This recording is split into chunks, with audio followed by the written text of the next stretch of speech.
the name of God, the Father, the Son, and the Holy Spirit. Amen. Please be seated.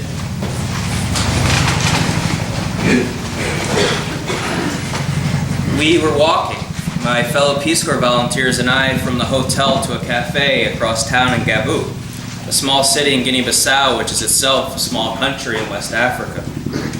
We were walking under the blackest of skies, pierced by the brightest stars and the sunniest moon. We were on the main road with low-slung buildings on either side, whose top halves were painted white to reflect away the daylight heat, and the bottom halves were painted blue to mask the red clay dust kicked up from the road nearby. This was our nightly routine, training during the day, followed by a nighttime walk to the cafe where we would talk about our classes, our teachers, upcoming assignments, etc. Sometimes we would just stare from the restaurant's outdoor courtyard and watch the locals pass by. But this night was different. Rather than reaching the cafe, one in our group asked if we heard that sound. Not hearing it while walking, we stopped and listened, and we heard it too. We heard the sounds of drums in the distance. "We have to see this," I said, and we headed toward the sound of drumming in the distance. We walked in circles toward the drums, larger circles and smaller ones, until we got closer. We were no longer on the main drag. Instead, we were walking amongst blocks of homes, dark on the inside, save for the glow of a gasoline lantern flickering. Larger circles and smaller ones until the street opened up, and we found ourselves in a courtyard, and there it was. The people were dancing. Women in homemade dresses, their hair swept up, danced. Boys with no shoes, their shirts and shorts hung loosely on their skinny frames, danced. The girls, some in dresses, but most dressed like the boys, danced. The men mostly stayed by the oil barrels, feeding wood into the fires lit inside. And the drums they drummed. Two men were facing each other, playing their beats off one another. One would build on the rhythm from the other, bent over, their drums by their side. They would stare at each other and blow their whistles all the while circling around, dancing to the beats they created. We stood in the courtyard watching for a short while, seeing the drummers drum their djembes, the dancers dance, the fires and the oil drums and the torches and lanterns lit this little square between four houses, and smoke and glowing embers floated into the air. We stood there a short while before a woman saw us and told us to come join her. We did. We moved into the throng and were quickly offered chairs and food and drink, and I watched the dancers sway and move and groove to the music. I saw the joy in the eyes of the children as they did their routine. I saw the familiarity and broad grins wash across the faces of newly made friends as they told stories to each other about years past. I smiled, and I smiled with them, and I had no idea what they were talking about, but I smiled with them. And in that moment, as I sat there with my fellow volunteers and watched the celebration unfold and ate the food and drank the drink offered to me by strangers, I continued to smile. And I watched them dance some more, and I listened to the music some more, and I felt such elation, such jubilation that happenstance brought me to this courtyard, and it felt as if every moment lived before this one was lived to bring me to this exact spot on this exact night. I stared up into the night sky, happy. Now, as a Peace Corps volunteer, I was posted as an agricultural extensionist, meaning I was supposed to teach improved rice growing techniques to local farmers who were relying on years, sometimes decades of their own experience to provide rice for their families and the local markets. After a few months, and although I was trained, it became obvious that my gardening experience in Connecticut just wasn't measuring up. I found myself not contributing and spending most of my days reading books. I soon made the decision that it was time to move on, but as I left, and recalling the drums from that one special night, I made a promise to a friend I would be back. For years after that, I managed my career so that I could return and serve in a role that would be productive, one that would allow me to help contribute to the well-being of so many less fortunate than myself. As I drove to work, I would hear those drums in the distance. And when I met the woman who would become my wife, I dreamed we would seek out those drums together. And when the kids came along, I pictured us as a family, under African skies, listening for the sounds of drums in the distance. When the time came, I applied for the Foreign Service and met with the ambassador in residence at the City University in Harlem. He was very encouraging.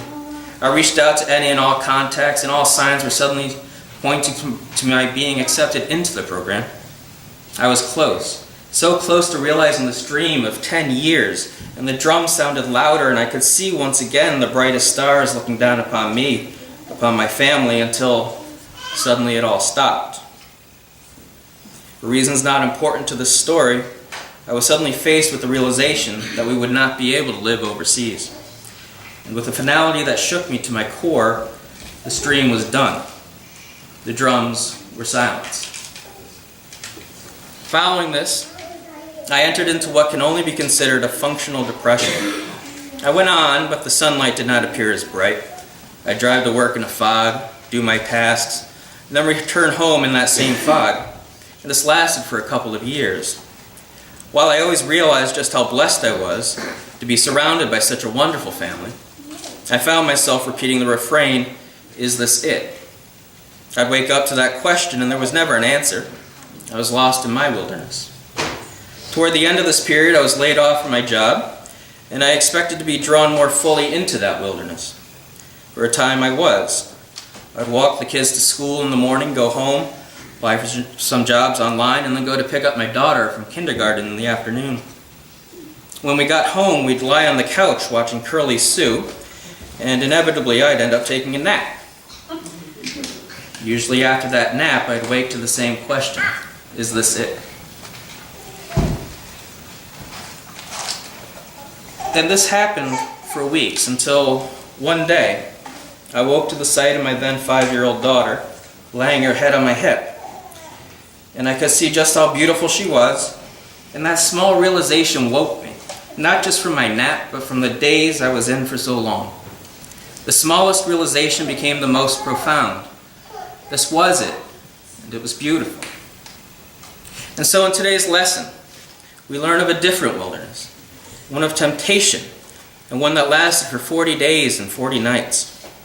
What struck me about today's reading is that Jesus had a choice, for he is not only human, but he's the Son of God. When the devil tempts him with turning stones into bread, he could have done so. Think about that. After 40 days of fasting, when presented with the opportunity to eat, Jesus turned him down. And when the devil tempted Jesus with the idea of commanding all of humanity to fall down and worship him, Jesus turned him down. Conversely, wouldn't it be easier if we were just ordered to worship and love a God who commands us simply to love each other? If, as the Son of God, Jesus told us to do so, there would be no more wars, no hate, just love. But as a human, I think Jesus understood that suffering is part of the equation. That we must experience all of the range of emotions and taste all of the taste this world has to offer so that we can make the choice to love and to serve a God who loves us without condition. Perhaps Jesus understood that his wilderness experience was a necessary one. Perhaps it prepared him to stand up to those so opposed to his teaching. And perhaps that is the lesson we need to take during the season of Lent. That we need to explore our own personal wilderness.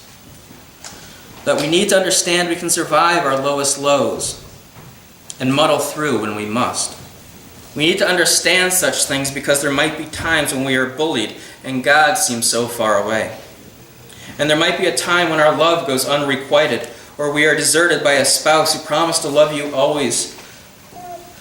Or you may find yourself sitting in a hospital at your loved one's bedside, holding their hand and silently saying that love, theirs is the love you cannot live without, and God seems so far away. And there might be a time when you are completely lost after such an overwhelming devastation that the wilderness seems the only thing around you, and it seems as if God was never there at all. All of this is possible over the course of a lifetime, and all of this might occur. But then Jesus had a choice, and so do we. We have a choice to explore our wilderness for these next 40 days, to explore what is good enough, to fast, to remove all that is unnecessary from our lives, and to celebrate the mundane, to build up a place where we know we can exist when all seems lost. Let us learn to survive on the love that surrounds us and accept it for what it is, beautiful in a sometimes vacant wilderness. And at the end of these 40 days, when we celebrate the resurrection of the risen Christ, when we welcome the warmth of the sun once again, we will realize that the cold of winter was as temporary as our wilderness. We will survive our low periods. We will better understand that because we reside in a community that loves us, we too can love even when God seems furthest away. And we will be glad and shout for joy, for we are true of heart. And having survived that wilderness, we can embrace the resurrection. And after Lent and after Easter and after all of this, we will dream once more, and the drums, we will hear the sound of drums in the distance. Amen.